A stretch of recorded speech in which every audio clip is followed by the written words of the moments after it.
Merpin est une commune et le territoire sur lequel on va travailler est un territoire essentiellement rural, avec des petites villes qui s'apparentent pour certaines davantage à des bourgs ou des gros bourgs, des communes comprises souvent entre 1000 et maximum 4000 habitants pour celles sur lesquelles nous allons travailler. Territoire rural, mais avec une forte empreinte de territoire industriel, d'espace industriel lié principalement donc à des héritages industriels, de techniques, d'agroalimentaire, mais aussi liés à la filière du cognac. Donc des usines d'embouteillement, de création de bouteilles, de cartons, d'emballage.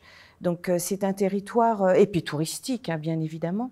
Mais ce qui nous intéresse, nous, à proprement parler, c'est de nous concentrer sur ce vignoble et la filière qui porte donc le spiritueux que l'on appelle cognac.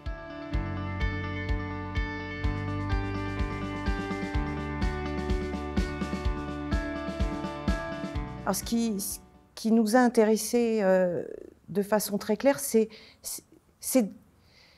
d'analyser une filière d'abord par ses liens avec la ville, alors que c'est un produit agricole à la base, et d'essayer de comprendre quels étaient les besoins de cette filière en termes d'aménagement spatial, c'est-à-dire qu'elle a besoin de s'étendre, elle a besoin de chais pour faire vieillir le cognac, qui ne peut pas se vendre avant moins de 2 ans de vieillissement, et que c'était compliqué pour ces maisons du cognac de trouver du foncier et de faire accepter des votes ou des constructions dans les cadres de l'urbanisme.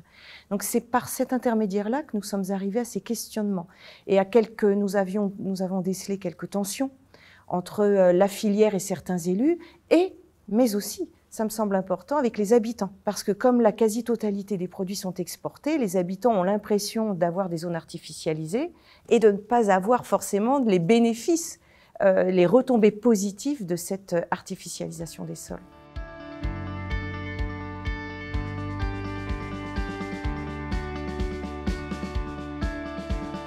À l'échelle nationale, il y aurait 2 éléments, à mon avis, clés. Cette idée de l'artificialisation répond directement à la loi climat-résilience de 2021 qui demande une zéro artificialisation nette et qui contraint donc depuis, progressivement bien évidemment, les maires à adapter leurs documents d'urbanisme.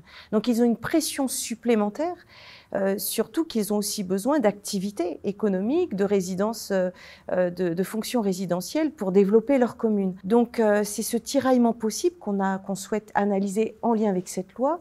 Et la dimension environnementale nous semblait très importante, en lien aussi avec les lois de Grenelle 1, Grenelle 2 de 2008-2010, qui se déclinent aujourd'hui aussi dans des objectifs de la politique agricole commune en termes d'environnement. Et d'essayer de ressouder le territoire aux habitants, de rapprocher les habitants aussi de leur terroir qui les fait vivre de façon indirecte pour certains d'entre eux, nous semblait vraiment important.